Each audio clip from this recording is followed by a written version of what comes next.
PM Modi के सामने विपक्ष की एक नहीं चल रही है। कांग्रेस के नेता राहुल गांधी कोशिश तो खूब करते हैं पीएम मोदी को घेरने की, लेकिन देश के लोगों को उनकी बातों पर बिल्कुल भी भरोसा नहीं हो रहा है।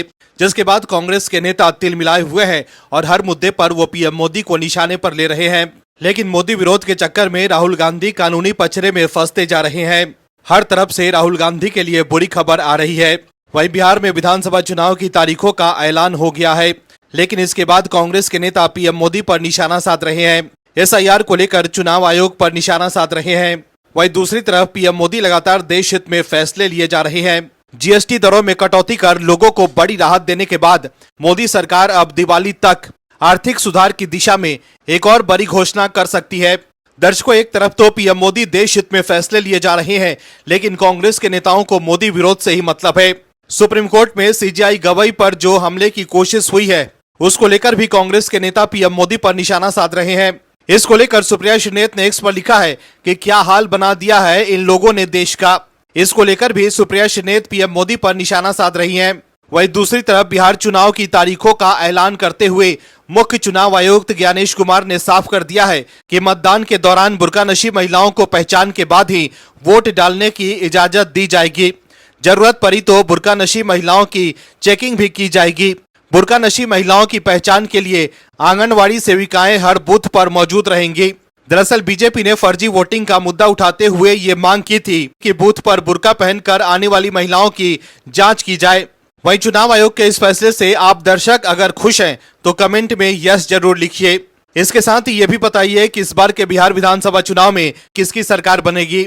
अगर आपको लगता है कि बिहार में इस बार एनडीए की सरकार बनेगी तो कमेंट में यस एनडीए जरूर लिखिए, ताकि विपक्ष के लोग जो वोट चोरी का मुद्दा उठाते हैं उन्हें साफ संदेश जाए कि लोग बीजेपी और एनडीए सरकार के समर्थन में है। इस खबर में आगे आपको बताएंगे सब कुछ डिटेल में, तो बने रहिए हमारे साथ अंत तक और देखिए हमारी ये खास रिपोर्ट। साथ ही आप दर्शकों से विनम्र निवेदन है कि अगर अब तक आपने चैनल को सब्सक्राइब नहीं किया है तो अभी कर लीजिए। कांग्रेस के नेता राहुल गांधी जो वोट चोरी को लेकर चुनाव आयोग और बीजेपी पर निशाना साध रहे थे, उन्हें बड़ा झटका लगा है। बिहार विधानसभा चुनाव 2025 की तारीखों का ऐलान हो गया है। राज्य की कुल 243 सीटों पर 2 चरणों में वोटिंग होनी है। पहले चरण में 6 नवंबर और दूसरे चरण में 11 नवंबर को वोटिंग होगी। नतीजे 14 नवंबर को घोषित किए जाएंगे, लेकिन इंडी गठबंधन में अभी तक सीटों का बंटवारा नहीं हो सका है।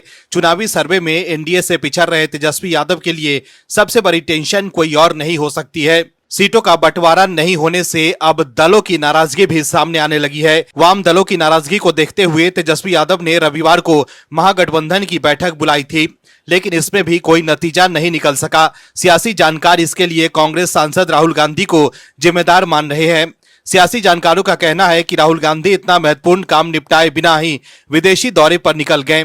राहुल गांधी की गैर मौजूदगी में महागठबंधन की सारी कवायतें ठप पड़ी हुई है। वहीं अब सबसे बड़ा सवाल यह है कि आखिर बिहार में किसकी सरकार बनेगी। इसको लेकर मैट्राइज IANS ने ओपिनियन पोल किया है, जिसमें एनडीए को 150 से 160, महागठबंधन को 70 से 85 और अन्य के खाते में 9 से 12 सीटें जा सकती हैं। ओपिनियन पोल के आंकड़ों की माने तो एनडीए फिलहाल आगे चल रही है, वहीं विपक्षी दलों का महागठबंधन पीछे दिख रहा है। कुल मिलाकर ओपिनियन पोल के आंकड़े सत्तारूढ़ एनडीए के पक्ष में दिख रहे हैं। वहीं पार्टी वाइज ओपिनियन पोल की बात करें तो बीजेपी को 80 से 85 सीटें मिल सकती है। वहीं नीतीश कुमार की जेडीयू को 60 से 65, आरजेडी को 60 से 65, हम को 3 से 6, एलजेपी आर को 4 से 6, आरएलएम को 1 से 2, वहीं कांग्रेस को 7 से 10 सीटें मिल सकती है। इस ओपिनियन पोल के मुताबिक बीजेपी इस बार के चुनाव में सबसे बड़ी पार्टी बनकर उभर सकती है। बीजेपी को 80 से 85 सीटें मिल सकती है। वहीं राहुल गांधी जो बिहार में वोटर अधिकार यात्रा निकाल रहे थे और वोट चोरी का आरोप लगा रहे थे, उनकी पार्टी सिर्फ 10 सीटों तक सिमट कर रह सकती है। सर्वे के मुताबिक कांग्रेस को 7 से 10 सीटें मिल सकती है। वहीं सर्वे को लेकर खबर शेयर कर बीजेपी नेता अमित मालवीय ने एक्स पर लिखा है कि बिहार है तैयार, 14 नवंबर को फिर एक बार एनडीए सरकार। वहीं राहुल गांधी इन दिनों अपने विदेश यात्रा को लेकर बीजेपी के निशाने पर हैं। केंद्रीय संसदीय कार्य मंत्री किरण रिजिजू ने आरएसएस की जमकर तारीफ की है। इसे दुनिया का अनूठा सामाजिक संगठन बताया। उन्होंने कहा कि आरएसएस का प्रचारक अपना पूरा जीवन देश और समाज की सेवा में समर्पित करते हैं। मैं युवा पीढ़ी से अपील करता हूं कि वे आरएसएस को समझे और उनकी शक्ति को पहचाने। जब लोग इस संगठन को अपनाएंगे तो भारत निश्चित रूप से वैश्विक महाशक्ति बन जाएगा। दरअसल एक बार फिर विदेश से राहुल गांधी ने आरएसएस पर निशाना साधा था। वहीं सुप्रीम कोर्ट में सोमवार का दिन काफी बवाल वाला रहा। सबसे पहले तो सीजेआई गवई ने शिवाजी पर विवादित बयान दिया, जिसके बाद सोशल मीडिया पर हलचल शुरू हो गई। हालांकि बाद में उन्होंने सफाई भी दी। सीजेआई ने स्पष्ट किया कि वो सभी धर्मों का सम्मान करते हैं। साथ ही एक वकील ने जूते से हमला करने की भी कोशिश की। सुप्रीम कोर्ट में सोमवार को अचानक से तब हड़कंप मच गया जब एक वकील ने सीजेआई गवई पर हमला करने की कोशिश की। प्राप्त जानकारी के मुताबिक वकील भरी अदालत में सनातन का अपमान नहीं सहेंगे का नारा लगाने लगा और फिर सीजेआई गवई की तरफ जूता फेंकने की कोशिश की। हालांकि वहां मौजूद सुरक्षा कर्मियों ने हमले को होने से पहले ही रोक दिया।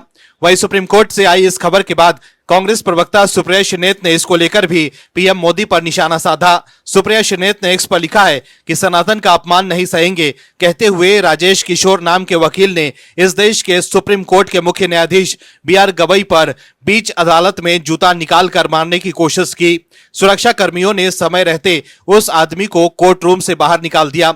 ये धर्म के स्वयंभू ठेकेदार नहीं, जोम्बीज हैं। इस कगार पर मेरे देश को लाने के लिए सिर्फ और सिर्फ एक आदमी जिम्मेदार है, नरेंद्र मोदी। सोचिए ये सब इस देश की सबसे ऊंची अदालत में सबसे वरिष्ठ जज के साथ हो रहा है। ये पागलपन है। न्याय की सबसे ऊंची संस्था में ये होना बिल्कुल गलत है। वहीं सीजेआई गवई ने उस वकील को माफ कर दिया है जिसने उन पर जूता फेंकने की कोशिश की थी। उन्होंने वकील पर कोई कार्रवाई करने से मना किया है। हालांकि बार काउंसिल ने आरोपित वकील राजेश किशोर को सस्पेंड कर दिया है। ये घटना उस वक्त हुई जब सीजेआई गवई एक पीठ की अध्यक्षता कर रहे थे और वकीलों की दलीलें सुन रहे थे। वहीं भारत में टेक्नोलॉजी के क्षेत्र में एक नाम उभरा है, जोहो कॉर्पोरेशन। हालांकि इस देसी कंपनी के खिलाफ साजिश रची जा रही है। सोशल मीडिया पर इसे सरकारी एजेंट बताकर बहिष्कार की अपील की जा रही है और डेटा लीक को लेकर शक जताया जा रहा है। यहां तक कि इसके ऐप अराटाई को भी निशाना बनाया गया है। इसके खिलाफ वामपंथी प्रोपेगेंडा की वजह पीएम मोदी द्वारा इसके इस्तेमाल की अपील भी है। वहीं कंपनी के फाउंडर श्रीधर बेम्बू का इंटरव्यू करने वाले पत्रकार अर्नब गोस्वामी को लेकर भी वामपंथी नाराज है। वामपंथियों को इसलिए भी मिर्ची लग रही है क्योंकि कई सरकारी और निजी संस्था जोहो को अपना चुके हैं। केंद्रीय मंत्री अश्विनी वैष्णव ने माइक्रोसॉफ्ट और गूगल जैसे विदेशी प्लेटफॉर्म छोड़कर जोहो को अपनाया है। ये भारत की डिजिटल आत्मनिर्भरता का प्रतीक बन गया है, लेकिन कुछ लोगों को इससे मिर्ची लग रही है। राहुल गांधी ने सोनम वांगचुक के समर्थन में उतरते हुए लद्दाख को संविधान की 6ठी अनुसूची में शामिल करने की मांग की थी। सोनम वांगचुक को लेह हिंसा भड़काने के आरोप में जेल भेजा गया है। उन पर पाकिस्तान के साथ लिंक होने का आरोप भी लगा है, लेकिन राहुल गांधी और विपक्ष के लोग वांगचुक के समर्थन में खुलकर बोल रहे हैं। वहीं सोनम वांगचुक को जेल से बाहर लाने के लिए एक बार फिर कपिल सिब्बल ने सुप्रीम कोर्ट का दरवाजा खटखटाया है। सुप्रीम कोर्ट में कपिल सिब्बल ने केंद्र सरकार पर सवाल उठाया और गिरफ्तारी को अवैध बताकर सोनम वांगचुक के लिए राहत की मांग की। लेकिन एक बार फिर विपक्ष इस मुद्दे पर बैकफुट पर है। दरअसल लेह में हुए प्रदर्शन में गिरफ्तार किए गए सोनम वांगचुक की सुप्रीम कोर्ट से राहत नहीं मिली है। सोमवार को तत्काल रिहाई की मांग वाली याचिका पर सुप्रीम कोर्ट में सुनवाई हुई। सुप्रीम कोर्ट ने सरकार और लद्दाख प्रशासन को नोटिस जारी किया है। ये याचिका सोनम वांगचुक की पत्नी गीतांजलि अंगमो ने दायर की है। इस मामले में अगली सुनवाई की तारीख 14 अक्टूबर 2025 को तय की गई है। मीडिया रिपोर्ट्स के अनुसार सुप्रीम कोर्ट की जस्टिस अरविंद कुमार और जस्टिस एनवी अंजारिया की बेंच ने यह नोटिस जारी किया है। वहीं सुप्रीम कोर्ट ने वांगचुक की पत्नी के वकील से यह भी पूछा कि वो हाई कोर्ट क्यों नहीं गए। इस पर गीतांजलि की ओर से वरिष्ठ वकील कपिल सिब्बल ने कहा कि कौन सा हाई कोर्ट। वहीं सॉलिसिटर जनरल तुषार मेहता ने सरकार की ओर से कहा कि वांगचुक को गिरफ्तारी के कारणों की जानकारी दी जा चुकी है और उनके वकील और भाई उनसे जेल में मिल चुके हैं। वहीं सिब्बल ने यह मांग की है कि गिरफ्तारी के पीछे के कारण उनकी पत्नी को भी बताए जाने चाहिए। इस पर मेहता ने जवाब दिया कि गीतांजलि ने उनसे मिलने की अनुमति मांगी है और उस पर विचार किया जा रहा है। याचिका में कहा गया है कि वांगचुक की गिरफ्तारी राजनीतिक कारणों से की गई है। इससे उनके मूलभूत अधिकारों का उल्लंघन हुआ है। याचिका में जल्द उनकी रिहाई की मांग की गई है। वांगचुक की पत्नी ने अपनी याचिका में कहा है कि सोनम वांगचुक को गैर कानूनी तरीके से हिरासत में रखा गया और उन्हें किसी वैधानिक प्रक्रिया के तहत गिरफ्तार नहीं किया गया। उन्होंने अपील की है कि सुप्रीम कोर्ट तुरंत हस्तक्षेप करते हुए सोनम वांगचुक को अदालत के समक्ष पेश करने का निर्देश दे ताकि उनकी सुरक्षा और कानूनी अधिकार सुनिश्चित किए जा सकें। वांगचुक की पत्नी ने अपनी याचिका में कहा है कि सोनम वांगचुक और उनके साथियों के खिलाफ एक झूठा और योजनाबद्ध अभियान चलाया जा रहा है जिसमें उन्हें पाकिस्तान और चीन से जोड़ने की कोशिश की जा रही है। वहीं राहुल गांधी और विपक्ष के लोग भी यही आरोप लगाकर मोदी सरकार पर निशाना साध रहे हैं। वहीं इससे पहले सोनम वांगचुक की पत्नी ने एक्स पर लिखा था कि कपिल सिब्बल जी और वी तनखा जी को उनकी सहायता के लिए हार्दिक धन्यवाद। वहीं वांचुक की पत्नी की इस पोस्ट को एक्स पर शेयर कर बीजेपी आईटी सेल के प्रमुख अमित मालविया ने एक्स पर लिखा है कि लद्दाख हिंसा का सच सामने आ गया है। ये जनता का विरोध नहीं था, ये कांग्रेस द्वारा रची गई अराजकता थी।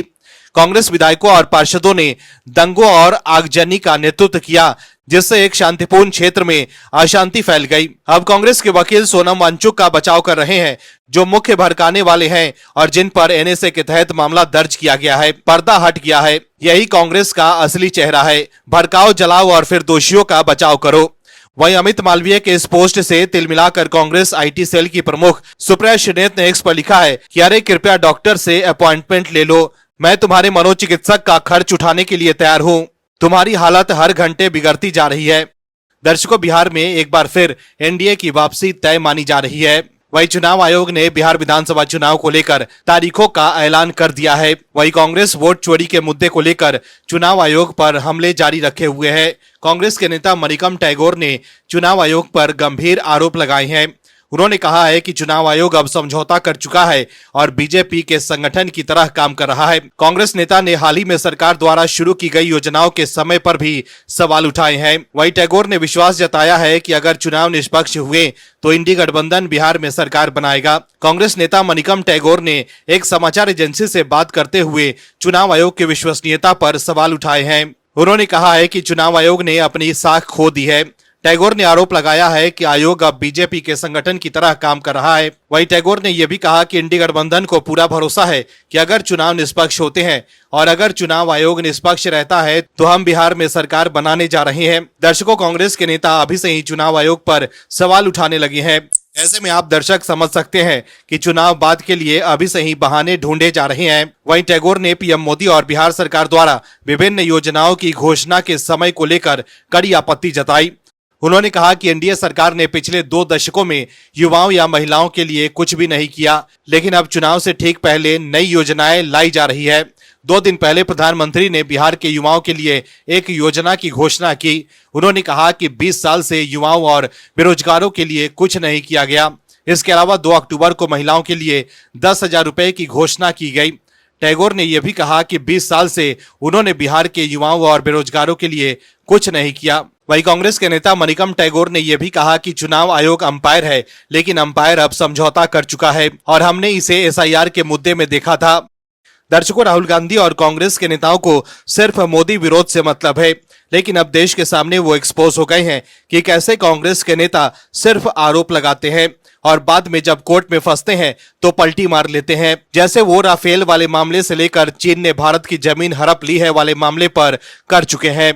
वहीं अब एमपी एमएलए कोर्ट ने सोनिया गांधी, राहुल गांधी और मल्लिकार्जुन खड़गे के खिलाफ अधिवक्ता शशांक शेखर त्रिपाठी की तरफ से दायर एप्लीकेशन को स्वीकार कर लिया है। परिवाद में पीएम नरेंद्र मोदी पर अपमानजनक टिप्पणी का आरोप लगाया गया है। कोर्ट ने इस मामले की सुनवाई के लिए तिथि तय कर दी है। अधिवक्ता शशांक शेखर त्रिपाठी ने कहा है कि कांग्रेस के नेताओं ने प्रधानमंत्री मोदी के खिलाफ अपमानजनक टिप्पणियां की है। पीएम के परिवार पर भी टिप्पणी की गई है। बिहार चुनाव में लगातार उनके ऊपर हमले किए गए हैं। भारतीय संस्कृति और लोकतंत्र दोनों में ये उचित नहीं है।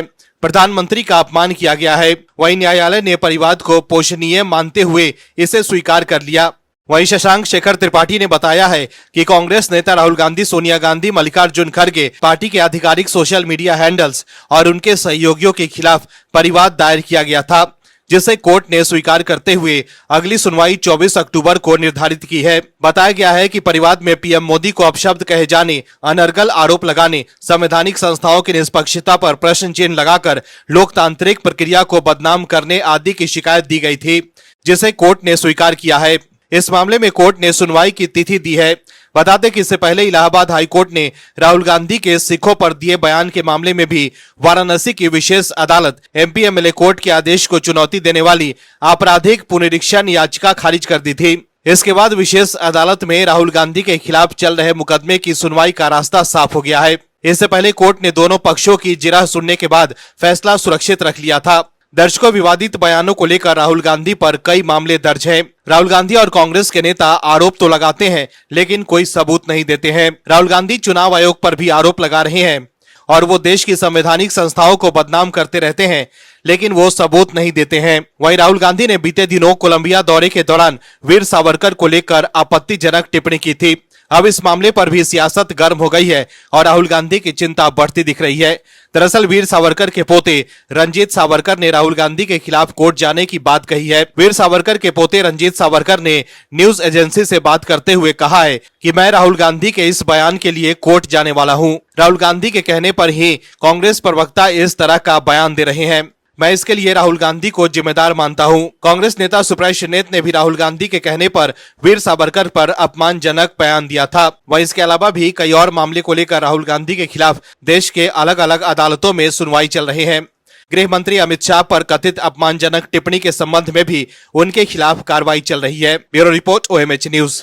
आप दर्शकों से विनम्र निवेदन है कि चैनल को सब्सक्राइब जरूर करें